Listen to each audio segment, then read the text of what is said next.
band started in 2004.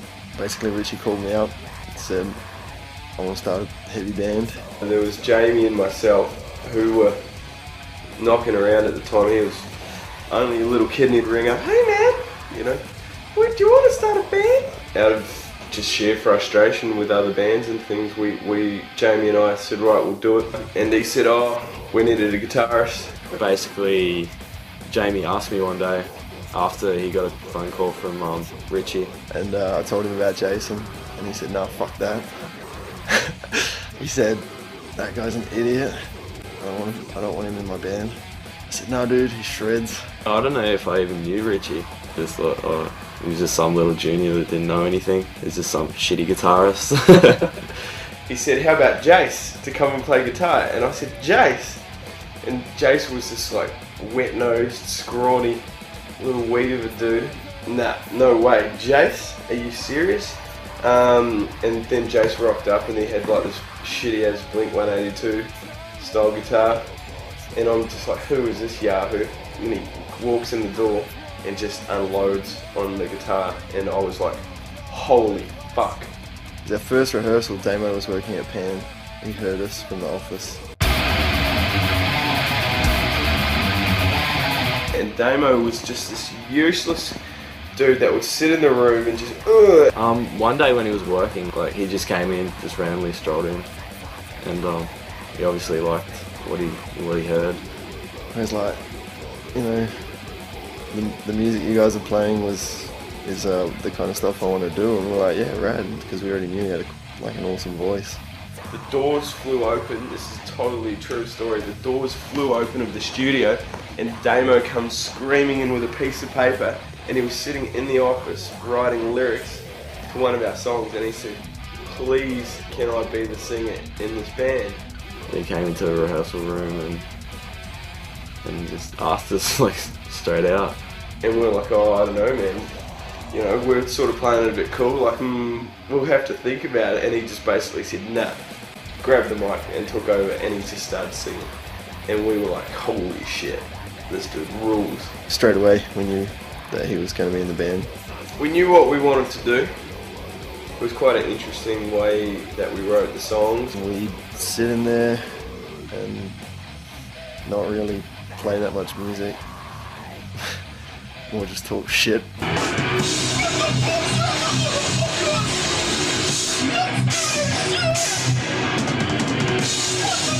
The writing process was long sometimes. Like we'd usually do it on the spot. And we just wrote riffs. And if we had something we liked it. If we hated it after a while, we'd just get rid of it. Jace just knew. He just knew what was good. And I loved how he played guitar.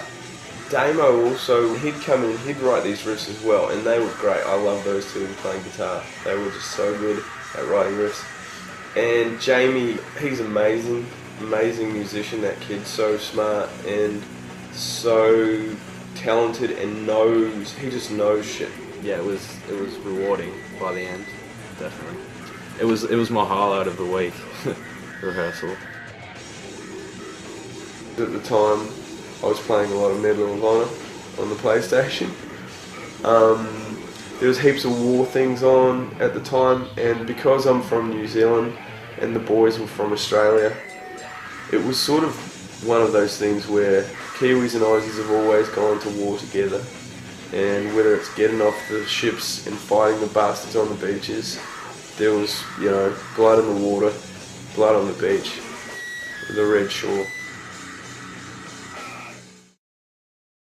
The very first show that we played was probably close to being the biggest show that we played, like a year onwards. All the shows that we played after that were pretty small. I'd only come from playing shows, you know, my little pop punk band, playing to no one. So, I mean, if it was 50 people, to me that would be huge. We started playing around Geelong, and the Barwon Club was pretty much our second home. Yeah, the reception from the crowd was awesome. I mean, couldn't have asked for better. We'd play with bands, and members from those bands would see us and be like, this band's rad, and basically we started getting shows because other bands would pull out of gigs at places like the Art House, stuff like that, and we'd get the call like, this band's pulled out, do you want to come and open? And basically we'd jump on anything we could get. We had a small group of people that were kind of like real loyal to Red Shore, that would come to the shows every time and sing along and mosh and stuff like that. Right from the word go, the Red Shore seemed to have like a pretty solid fan base. Even when they were playing new cities, new places, they were really well received. The first time I saw them was pretty mind-blowing. Like there wasn't a lot of great bands that were doing what they were doing at that time, and when they sort of popped up, they came out of nowhere. There's probably not that many people there. It was probably about 200 people, but they definitely left a good impression. I remember just going to that show and just walking away, just like, wow, holy shit, these dudes have just fucking just gone through the roof, you know, like just so tight and so professional. They had the look down, they had the sound down, they had the presence down, and they just owned the stage, you know, like it was just incredible. It was mind-blowing to watch. Okay, so we are here at Complex Studios in Melbourne, which is also Roman's home, demoing some ideas for the album and tracking some stuff for the album. So yeah, what you will see in the next 10-15 minutes will be some of that. We'll see how it all goes. Salvaging What's Left, we recorded that as a 4-piece, and we recorded it with Roman. I got a call from Richie on the phone, and yeah, he was really nice and polite and everything, and it was not until I met him that I realised it's not like that at all. I remember ringing him up and, you know, hello, this is Roman from Complex Studios, and had a chat with him. Hey man, how are you? Oh yeah, good. I said, we're this band, we want to record. Oh yep, nicest dude ever. Straight away, you know, I kind of got on with him really well, and things were going pretty sweet, and you know, they were giving me heaps of shit and I was giving it back to them. So we established a pretty good bond right away. We gave him a fair bit of grief. Well, Jamie and I were pretty mean to him for bits of it, and Damo took Jamie and I aside at one point and said, you've got to lay off Roman and giving him shit. I remember Richie used to come along after he did his drum tracks and just get drunk in the studio and just pretend to piss in Roman's studio, and Roman would just get real pissed off about it. Richie, as soon as he finished his tracks, got wasted and started partying in the studio, and sort of let his hair down, and that was pretty funny. You know, after recording for, I don't know, I think it was 5 days or something, I started, you know, coming up with riffs. I could hear them because at the time Jace was the only guitarist, and so I started just suggesting little bits here and, you know, saying, oh well, live, you know, you've only got one guitarist, but recording's a different thing altogether. You know, you could have harmonies here and stuff like that. We'd always wanted another guitarist, like just to get more of the technical side. We did some stuff on that record that we knew we were going to need 2 guitarists, and we mentioned it to him. He was kind of keen, kind of not. They'd been looking for a guitarist for a while, and they sort of thought, oh well, you know, we're looking for someone who's got good ideas. Do you want to maybe try out for us? Oh nah, I don't want to join the band, because he was playing with this other band at the time. Nah, I don't think so. I don't think. Nah. I had only ever heard like the stuff that they had mixed, recorded here, and so they said, oh, we've got a gig coming up in a couple of days, you know, come and check that out. That was my first introduction to the whole sort of scene of, you know, whatever you want to call it, metal, hardcore, you know, that vibe. I just remember them starting the set and just going, fuck, you know, it was like a burst of energy and an explosion of just, you know, you just couldn't help but like be captivated by it, whether you liked it or hated it. It was just like it took all your attention. I remember looking at him in the crowd watching us, and he was going, whoa, you know, this shit's good. He came up to us after the show and basically said that he was keen. I went back and recorded my guitars to the EP, and I think I had like half a rehearsal and like 2 days to learn everything, and then we played our first gig at the Art House, and it went alright. You know, I made a few mistakes, but at the time the music wasn't too crazy, so it was pretty easy to slot in there, I thought.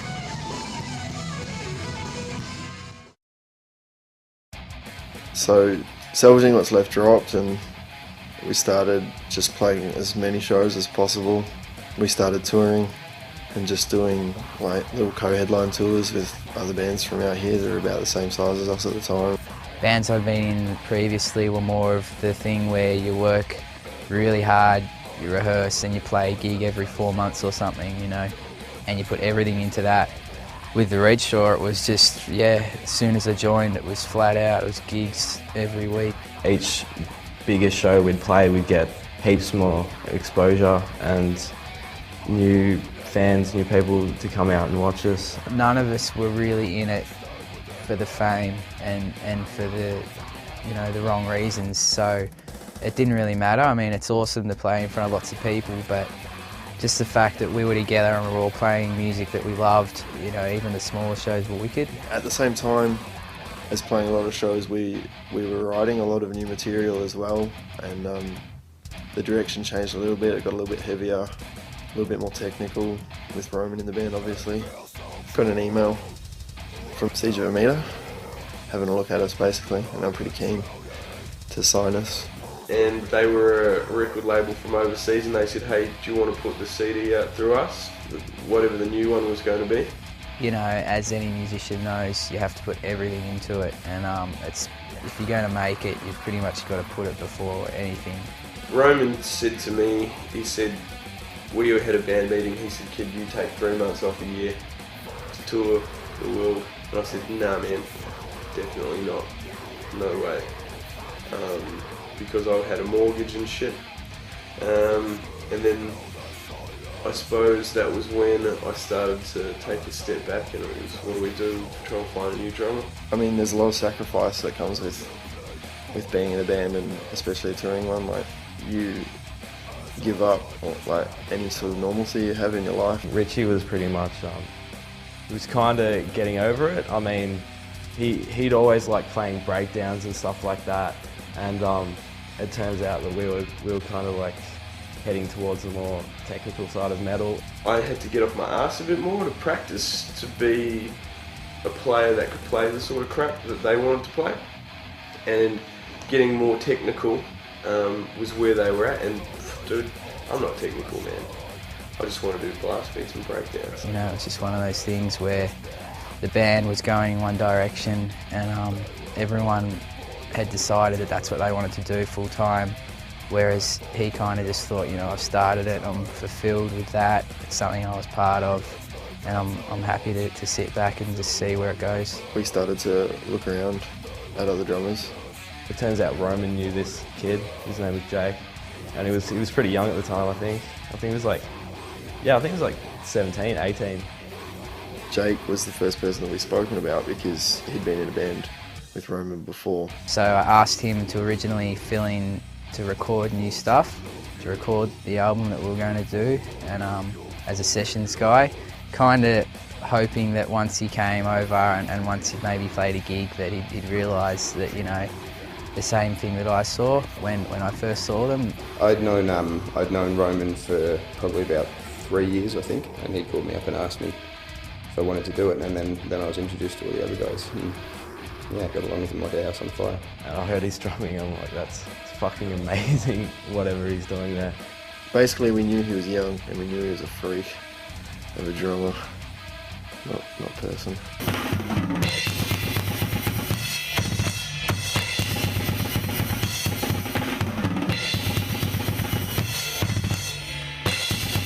The second Jake joined, there was just such positive feedback, people just couldn't believe it. But Retro already had a lot of hype about them, and then Richie left, you know, and a lot of people were bummed. And the second they got a new drummer, there was a lot of interest, so the hype just started building the second they started touring, and the more shows they did, more people just jumped on board. It was killer. The fact that they didn't just get any other dude to play drums, they got the best dude in Australia to play drums. When I met him, man, such a sweet dude, such a nice guy, and he was very respectful to me. It was only, you know, a couple of shows into it, and he was like, yeah, I want to join, I want to do it. He joined the band and we went on tour maybe 2 months after he joined, and he just fit in with the rest of us so well. It was ridiculous. So it was basically all of us putting our heads together saying, is this what you want to do? We're going to we're going to work our asses off and push it as far as we can, pretty much. That's it, boys. Artie's workout. Fucking get going. Keep your legs as high as you can and keep your legs straight. Let's go.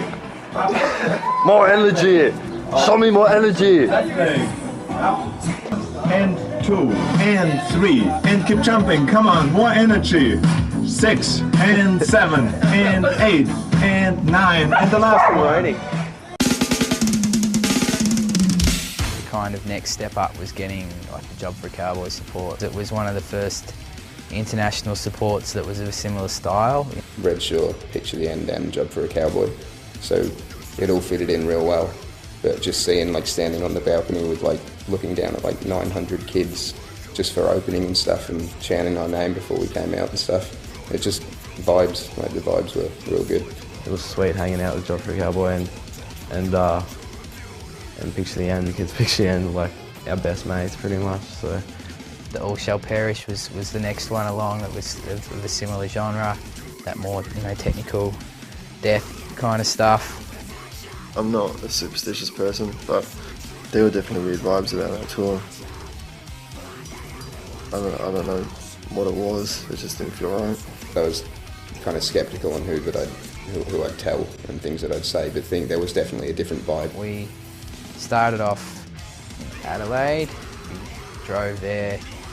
We were kind of feeling really excited to be playing with a similar band. And then we got in there and it was packed, and the energy was awesome and the vibe was unreal. And we met the guys just before the gig and straight away just sort of started mucking around with them, talking to them. It's really good when you play with bands that, even though they tour all over the place, they're just kind of down to earth and you can get along with them and there's no real egos, you know. We only did 2 shows with them. It seemed like we'd toured with them heaps before. They were really, really forthcoming and really nice dudes. When I sat and watched their set, it was like watching, you know, one of my friends' bands from the United States, just really good death metal. I was really impressed by the fact that they were bringing such a lively sound coming from Australia, and coming from a band who had just left the United States, flown 17 hours into Adelaide, and all of a sudden, like, here's this band who just can rock just as hard as anybody else, and I was stoked as fuck to be on tour with them. From there, we'd gone from Adelaide, had a good show, and had to drive from there to Brisbane. And that took, I think, around about like 23 hours. It was a big, really, really big drive, stretched out over a little bit. I'm pretty sure Andy was driving at that stage, so we were all just doing our normal stuff. I know Damo was writing a lot for the album, like just writing lyrics and listening over songs. The drives are so hard, and the whole time you're in the bus and you get on each other's nerves and things like that, but then when you get on stage, all of that goes away and you're just back to being best mates again, and you put everything behind you. Like, awesome show, one of the best shows I think I've ever played. Yeah, it's kind of like a party on stage. Like, All Shall Perish bringing out shots and stuff for us on stage and stuff like that, like having drinks beforehand, it was good. It was funny because I didn't want to drink, and I was like, oh, I don't want to drink, you know, I'm trying to be tight and everything, and then I saw them over the corner of my eye while we're playing with a bottle of Jack Daniels, and there's like shots, and I'm like, oh fuck, I'm going to have to, you know. I'm like, you're trying to be good, but I'm like, is it going to insult them? You know, they're a band from the States, you know, are they going to be like, oh, fucking Australians and pussies or whatever? So I you know, I drank it and I was like, shit. And I managed to keep playing, and I was like, I've got to keep playing, you know, can't not play. And then I look over at Jace, and he's just got his hands down, just drinking, not even hands on the guitar or anything. I'm like, yeah, fucking typical Jace, you know. While I was playing, they just made me down it, and I was like, well, lost all concentration. I couldn't play the rest of the song. We came off stage all absolutely on fire, like everyone with a smile onto it, you know. It was a really good show, like it was good vibes. There were no technical fuck-ups, there was no anything like that. It was just straight out. That just kicked ass. And then they were exactly the same. They were playing All Shall Perish, and I was trying to get them to drink, and I came out and they're like, no, we're not drinking, all this. I was like, bullshit, you did it to us, you got to do it. So we did the same thing to them. We basically finished up, and we were, it was at Club Phoenix. It was just like an alleyway down the side in Brisbane where like park our van, load all of our stuff up. And we were just out there for ages. There was some really funny shit that happened that night, like real funny stuff. We left the Brisbane venue at about 2:30 in the morning, and they followed us in their van, and we drove ahead of them. Even on the way there, driving away from the venue for the next kind of 4 hours or something, everyone was just talking about how good it was, and especially Damo and Andy were just like wrapped the whole time in the gig, and how good it had gone. Damo was just so into how good he had sung the night. He'd had a bit to drink, so he was starting to go, yeah, that was fucking brutal. Did you hear my pig squeal in the fourth song, So there was a lot of conversation in the van afterwards. You always get the band talk afterwards, shit, that gig was good, or, that part was shit, or whatever. Like, everyone was just going, that was absolutely awesome. Really good feeling, just everyone, no problems between anyone in the band, which was great, no one arguing, and, I stayed up until 5 something, kind of falling in and out, but just having this feeling of wanting to stay awake. I had a negative feeling about that night, and those are my reasons for staying awake for those 4 hours. It was like mid-morning in California, where I'm living at the moment, and I got an instant message from a friend who is a mutual friend with the Redshaw guys, and they said, "Oh, did you hear about the accident?" I remember, I think it was about 8 o'clock that morning. I woke up on December 19th. I woke up pretty abruptly. It was probably 8 or 8:30. Turned the news on and saw the police holding Jamie up and things like that, and they'd said there'd been a van accident and some fatalities. There'd been 2 fatalities. It was the worst day of my life that I can remember so far. We were driving, we both were driving overnight, and I remember waking up in the back of the van, and we were stuck in traffic, and the sun was already up and stuff. It was probably like 7 or 8 in the morning, and I thought, that's a lot of traffic for where we are. We ended up getting to the source of the traffic jam, and we saw the police, and we saw ambulance and stuff, and we knew it was a crash, but obviously you would never think that it was your friends. As we were driving past, I saw the van down in the ditch, and I was like, wow, and in my head, and I thought, that's a really serious crash, and I felt for whoever was involved in the crash. Just getting woken up in a kind of a dreamlike state where everything was moving, and you just woken up and you weren't sure whether it was a dream or what it was. And then all of a sudden there was just like a big bang where we hit whatever it was, the tree, and you were just like straight away put into consciousness. I woke up to being, like, I felt like I was being pulled down, so I was obviously in the air because I'd been on the floor without a seatbelt. I would have been thrown around quite a little bit. And I just remember waking up like I'd been, because I was asleep, waking up kind of in midair just as I was about to hit the floor. And I remember hitting my face on something, not sure what it was. There was just stuff everywhere. The whole van was like crushed. You couldn't even, the roof was down there where I'd been lying. I was lying sideways where I'd been sitting. It was right down over my head. Every window was shattered. There was just shit everywhere. It looked like a bomb had hit it pretty much. I basically felt like I'd tried to take the charge a little bit when it happened. By like checking on everyone. And my first reaction was, we just got to get out. Like, we shouldn't be sitting in a bus that's just crashed. We've got to get ourselves out. So I put my head out of the window because I'm pretty sure the windows were smashed up, like on the sliding door, and looked out and saw steam.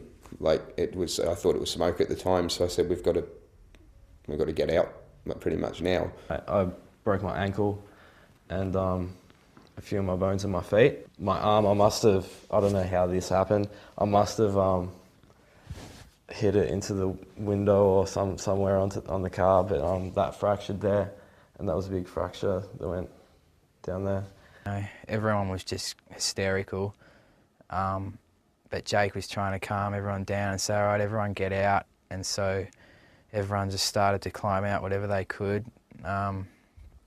and from then it was just the realisation of what had happened, you know. From there, they basically, ambulance were rocking up, telling me to sit down and stuff, and I just said, oh, Mum, I can't, you know, I don't want to sit down, man, like, just, you know, put me in an ambulance or do something, but I've just got to be up, kind of moving around. I remember being walked to an ambulance. I was in the van, just, Jane was saying, oh, just stay there, like, help's going to come soon and stuff like that.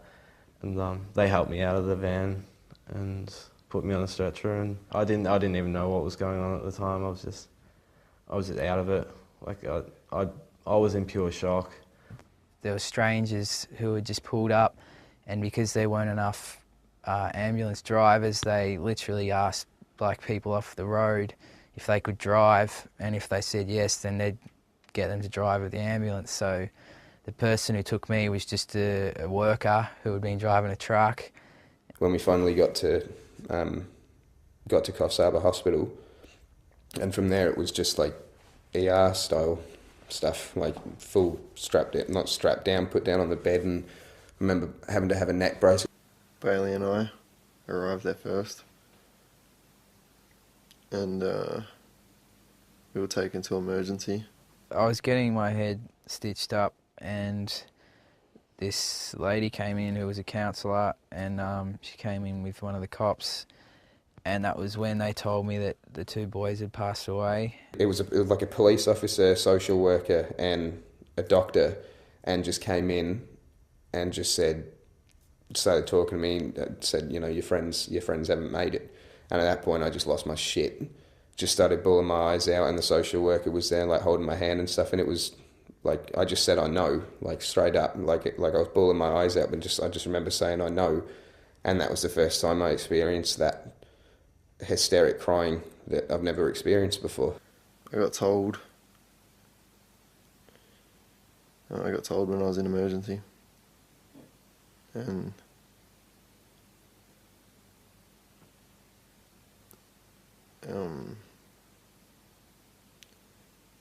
took Weber and, I don't know, 3 nurses to hold me down on the bed. I get a phone call from Cassie, who said to me, Richie, my little brother's dead, and I think Damo's dead too. They told me what had happened, and I just hung up the phone and just cried for a few hours, you know, like, they're the best dudes, you know, and something like that shouldn't happen to people like this. Yeah, I just remember that heavy, huge, massive, heavy feeling on my chest and just hysterically crying like I'd never cried before. And then Eddie came in, because I think only one of them was allowed to come in one of all show pairs was allowed to come in at that point in time. And he basically just, I remember him almost being on top of me, and we just sat there, and he was bawling his eyes out, and I think we cried for something like 5 or 7 minutes, just holding each other, bawling our eyes out. Probably one of the most awful things I've ever had to endure in my life. Just, I've never been firsthand at seeing someone go through the emotion of hearing that somebody had passed away. And that got followed straight up by the police officer coming in and saying to me, would you be able to identify both of the guys, pretty much. He just said to me that people don't know who it is. Back home, people don't know which one of you is gone. I just looked at it as giving it to the people that needed to know about it. They took me down through all the corridors, and it was like I think it was a lower part of the hospital. Took me into a real small room with, I think, 2 police officers and the social worker, and just one curtain, like at the end of the room. It's like a real tiny room anyway. And they wheeled me up to the wall, like where the curtain was, and just basically said, we're going to show you them. It's your choice. Look at him for 10 minutes, look at him for however long. You've just got to basically tell us if that's them or not. It was pretty much my time to say goodbye to him. I'm proud that I got to do that for him. After everyone had been told that Damo and Andy had passed, it was probably the hardest, you know, having to see each of the guys dealing with it in their own way. I mean, there's only so much you can say to someone to make them feel better. about that sort of thing. But like me and Eddie did our best to be there for them, because obviously their family and friends from back home went around, and we were pretty much the only familiar faces that they had to talk to. It's just like almost have an out-of-body experience. You just feel like you're looking down, watching it all sort of take place. And I suppose you just find yourself hoping that it's a dream. And you're just going to wake up and everything will go back to normal. I'm still like that now. The hospital stay, you know, it wasn't a very good thing at all, but the staff made it as good as it could have been, you know, especially letting us stay together and then letting some of the members who could have left earlier stay as well. I thought that was really nice that they let us stay longer than we had to, just so that we could be, you know, with the other guys who weren't ready to go. I was basically the first one to get discharged because my injuries weren't as bad. Like, other people had to have surgery and just had to be monitored and stuff like that. I got discharged the day before, like, my parents came, but I just stayed in the hospital anyway and just basically stayed around, just went round from both rooms, just seeing everyone pretty much. On the way back, I decided from the hospital, different you know, members' parents were coming down. My parents obviously wanted to come down and get me. Jake's parents were coming to get him, and I kind of felt responsible for Jake since I'd invited him into the band and since he was only a young guy, you know, and I kind of really wanted to stay with him. Andy's funeral was first, and it took the guys a little while to get back, I think. I haven't been to many funerals before, but out of all of them, these were the best in terms of the send-off that they got was just so fitting for them both. You know, if they could have seen them, they would have been really happy with them. So everyone, like, there was just so many people at each funeral, like, considering they were, you know, the day after each other, I think. It was just, yeah, it was obviously a really, really sad day, but just seeing everyone hold it together for their loved ones was really, really good, and seeing how many people genuinely did care about these two dudes was just amazing, man. I remember the whole place was packed, and I knew Andy, Andy would have wanted this. Like, there were so many people there.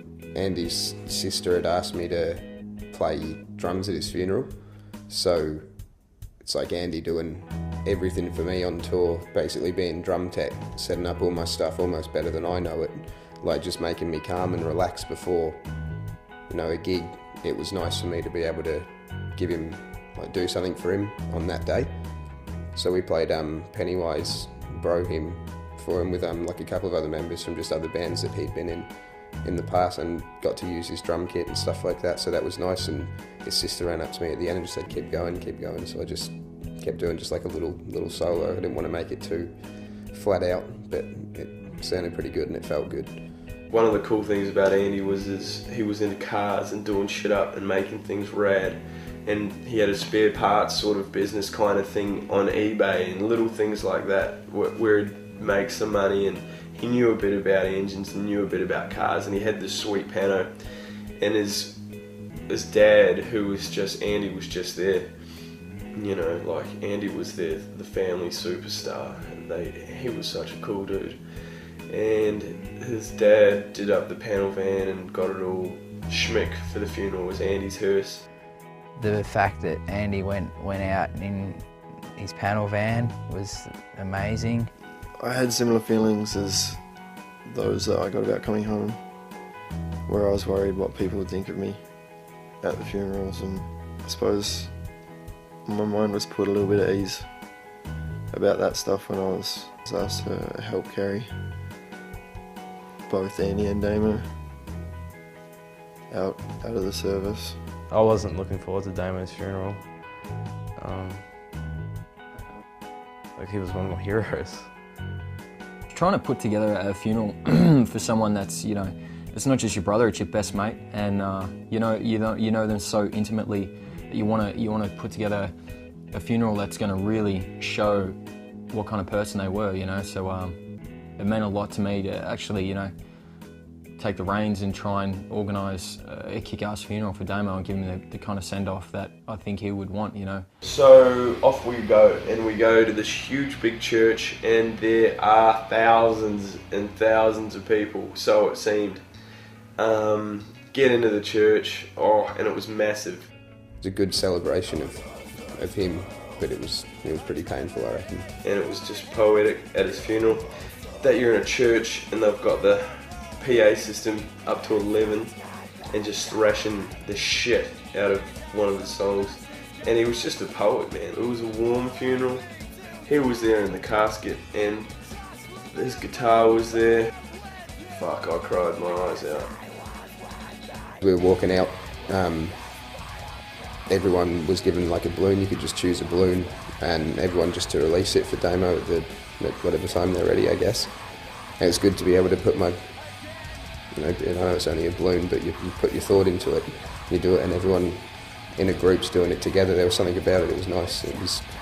I just told him, I told him that I loved him, and he said that he'll be in my heart and head for the rest of my life, and just let it go. Mate, it was awesome. Where they chucked him in the ground, it was a view over Geelong in Leopold, just down the corner from his family house, and he loved his family so much. We all got to stand right next to him as he was buried. It was nice how we could put things on his coffin, like those tour passes and just pics and little tiny things. I put the tour passes that we had from that tour, always wanting to keep them and have mementos and stuff, but I felt it was better with him, even in death, still have that kind of connection. Then that was it. Then that was see you later, Damo. I was just really blown away at how many people attended and how loving and caring everyone was, and just the general vibe of the community. I think that's the thing that's blown away not only myself but the whole family about how amazingly warm everyone's been. And there was shows all around Australia organised for these guys to try and raise money to cover, the funeral costs, and it was really, really awesome. Like, it blew my mind how many people actually came together, and I got all these emails from random people saying, I'm putting on this show, all the money's going to go to the guys and their families, and like people I'd never spoke to before, people that may not have even seen the band play before. They were two of the best dudes that I'll ever know, and I miss them every day. Bands risk their life every day doing this, driving across country, driving stupid fucking hours, like 15 hours just to play a fucking show in front of like 100 people. You know what I mean? And then there'll be people like slagging them off, like, oh, this band's shit and they should die and I hope they die. And they say words like that all the time, like on message boards and shit like that.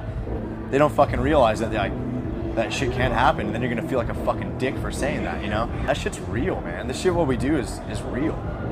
Hopefully the majority of kids start to appreciate it, because bands do fucking risk it. And it just doesn't happen. It's not like, poof, band shows up at your fucking venue and they're playing a show. After the accident, obviously the question came up whether we were going to continue or not. Feeling like, we should do it for them, as well as thinking, how could we do it without them?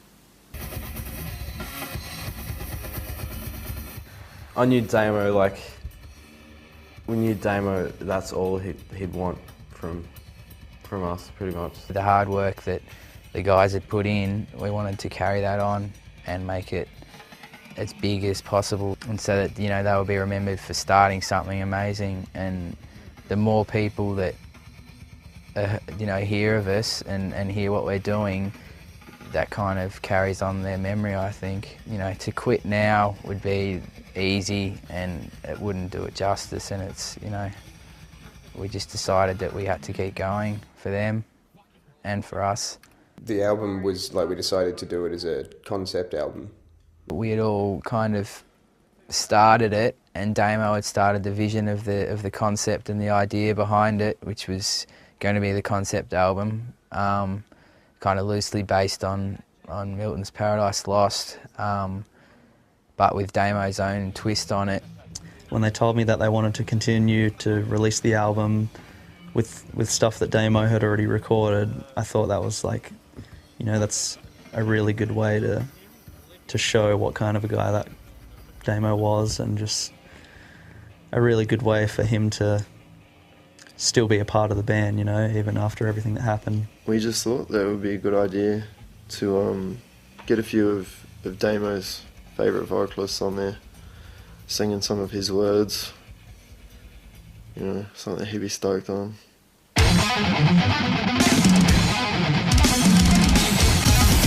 There's no better thing than having a hero sing something that you've written, we thought. So we got Brandon from Bleeding Through was always one of his heroes. You know, he looked up to him since he was a kid, and then playing with them and meeting him and them being so nice and everything, we thought, you know, it's great, should have him on there. Damo told me as soon as I joined Bleeding Through, he was like, dude, Brandon is my idol. Like, ever since I started being a vocalist, that's the dude, one of the dudes I looked up to the most, you know? Those kids sacrifice their life to do what they want to do, you know what I mean, and do what they love doing. I'll totally pay tribute to that, you know what I mean? Like, it's a privilege to have, like, somebody like that, you know, like your band enough to, even if he was still around, he'd want me to do something on his record, you know what I mean? So it's definitely an honor, you know what I mean? To have anybody like your band in a certain way to where they find influence in it, that's like the ultimate reward for doing what you do. Obviously Eddie was a huge part of it, from All Shall Perish, you know, being there through the whole experience and being another dude that Damo looked up to. The song that I recorded, trying to get that emotion of the utter pain, was trying to see Damo performing the songs right in front of me, you know. I really tried to hone in on every single word and what it meant to me. They recorded a really good record, and I'm just really happy to be a part of it, you know. I told them all to their face, I said, hey, if you guys don't find a singer in time, I will do the whole record for you. I will make time to record for you, so it's always been in the talks. I've always said that I would help keep them going. I'm sure Damo would not have liked it if the band had quit, so I told them all that from the beginning. It was just a matter of time. Dan from Zayo was one of Damo's all-time favourite bands, you know. He's got every release that Zayo had ever done, all the DVDs, everything like that, and based a lot of his earlier singing techniques on his techniques. Well, his favourite artist in the whole wide world, Zayo, Dan from Zayo, doing vocals on one of the tracks. I mean, I know he's up there looking down to saying, you fuckers, you're awesome. I found it crazy about Zayo when I found out that he said yes, because I remember looking over to Bailey at Damo's funeral at the end when they were playing a song as they left, and it was a Zayo song, and I looked at Bailey and I said, is this one of Damo's first bands or something, and genuinely meant it. Angel Without Wings, I couldn't think of a more fitting song to be played to take Damo out at the funeral, you know. He was buried in a Zayo t-shirt, you know, like he really loved that band, and yeah, it was really mind-blowing. Dan especially really just kicked my ass when I heard that, you know, there was even a possibility that he might do vocals on the album. For us to be able to speak to like various vocalists that Damo looked up to and explain to them what happened, and telling them, you know, we want to do this tribute and we want you to sing lyrics and sing on this tribute for Damo, our friend that passed away. And these guys saying, fuck yeah, man, that sounds awesome. So then we decided that, what are we going to do, you know? We need to find another singer. And we'd remembered that Damo always used to say that if anyone was ever going to fill in for him, or if he ever quit, that he'd want Jamie to sing for him because they had similar voices. I didn't bring it up right away, but it was always in the back of my mind. Like, I always, you know, knew that I wanted to at least give it a crack. So that was a big, big thing for Jamie, being, you know, stepping into Damo's shoes. Not that we were expecting him to fill them, or not that we were expecting him to copy him or anything like that, but just the fact that, you know, you're taking over from someone else was a big deal for him, especially because he looked up to Damo so much. It was when Luke, Damo's brother, and Ryan, one of Damo's closest friends, you know, really, you know, said that it would mean a lot to them if I at least gave it a shot. That was, you know, what just gave me that extra push that I needed to try and get the point across to the rest of my band that I also really wanted to give singing a shot. I think when I spoke to Jamie about filling in the role, or even the possibility of him filling in the role, I was massively supportive, because I mean, I knew he'd be able to do it. And just the personal, you know, friendship that we all had with Jamie, it was like, I can't think of a more fitting person to do it, you know. Damo's lyrics were just so personal, and yeah, I think Jamie really does him justice. He'd said to me a few times, you know, like, you're the only other dude that's got a voice that's anything like mine. So, you know, if I ever can't do a show or whatever, you'd be the only dude that would be able to fill in. He hadn't really sung much before then, and he started getting help from Brooke from Impending Doom, you know, online. Kind of shut himself off and just worked his ass off for a couple of months, and then we weren't sure what was going to happen. We continued to write the album and to record it, hoping that he'd be able to sing. Then it wasn't until the first vocal tracks that he came in and sung, and we were just blown away by it. We were just like looking through the window, seeing if it was him, you know. We thought someone, you know, he'd had some brutal dude hiding behind the curtain or something. We'd done pre-production, and Damo had actually sung on 3 tracks already, just pre-production. So we thought, well, you know, they were such good takes, even though they were pre-production, we thought we'll use those on the actual one, we'll fit them over the new recordings once we've done them. And he'd written half the album, I think, already lyrically. Jamie decided to take on the task of finishing the lyrics that Damo didn't get to finish, which was a big thing as well, you know.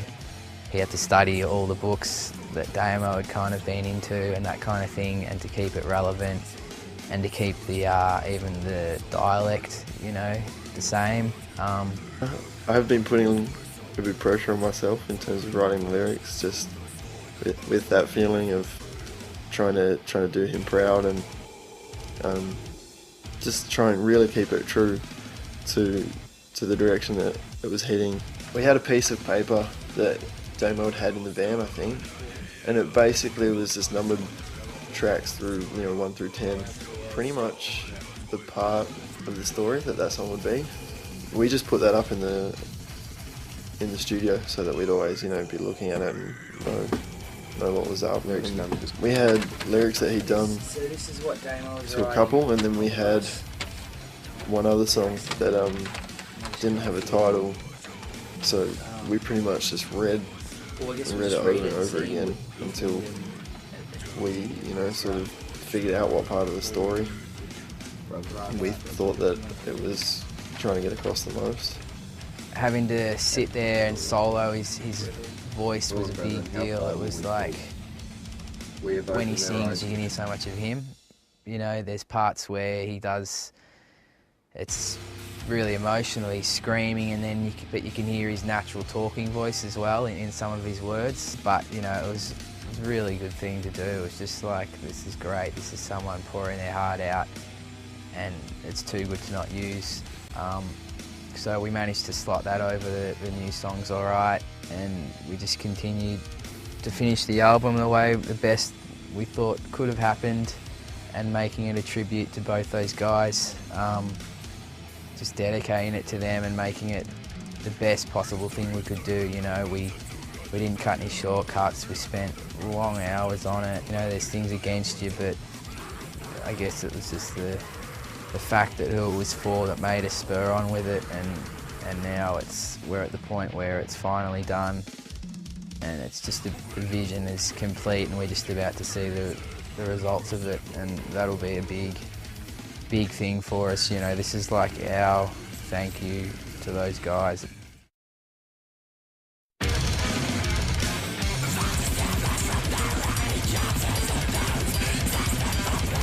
The Say Goodbye tour was nerve-wracking in terms of, you know, getting back in the van, getting back into it.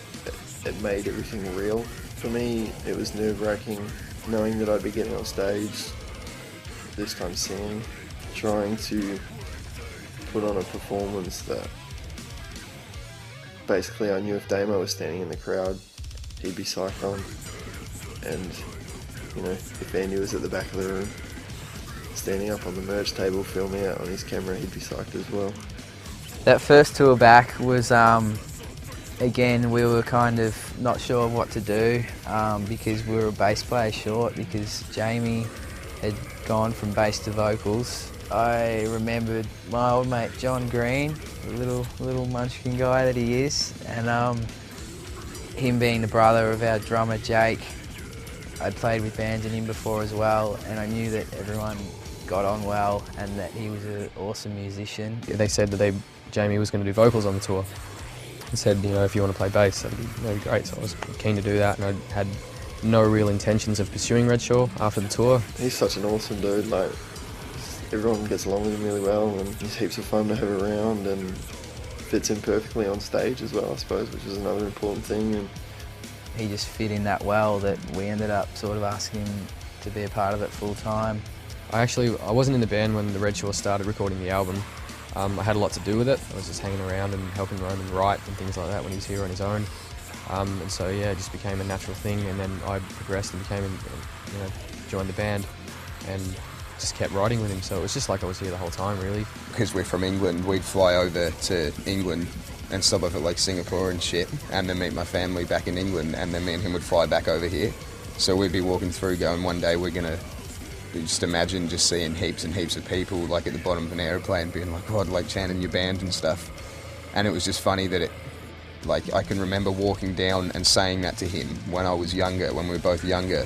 And when we flew to Fremantle, that was kind of like the first time where it's like we're actually flying in a band, like when we're touring. He was like, oh fuck, that's pretty true. It's an absolute honour for me to walk the footsteps that Damo would be walking now. Absolute honour. I think just someone walking into the band that didn't really necessarily have anything to do with it apart from being a fan before the accident, you know, wouldn't really do it justice. I think it's a much more positive thing for someone who had a lot to do with it and actually knew the guys and things like that to step in and sort of, you know, continue their dream. You know, I think that's a really, really big part of it. One of the songs on the tribute album is an instrumental that I wrote. I wrote it with the guys in mind, and it's, you know, epic kind of thing that I wanted to kind of, as much as I could, put what I was feeling about them into a song, into a piece. Every time I listen to it, I just get tingles from it because it just reminds me so much of seeing those guys being sent up to wherever they are, you know, whether you believe in heaven or whatever it is. I imagine them just being happy wherever they are. I felt like every time we went on stage, it definitely felt like they were there. They were on my mind 24/7 every day.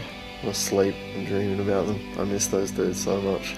I just wish they were here to see, you know, everything that's happening. It's the only thing we can keep doing, is just sticking together and finishing it and doing our best in the band for them. You know, they'd be well shitted off if we stop. I got these for the boys, which is just the TRS, obviously the Redshaw, and then Damo and Andy, and the date that it happened, which is the 19th to the 12th, 2007.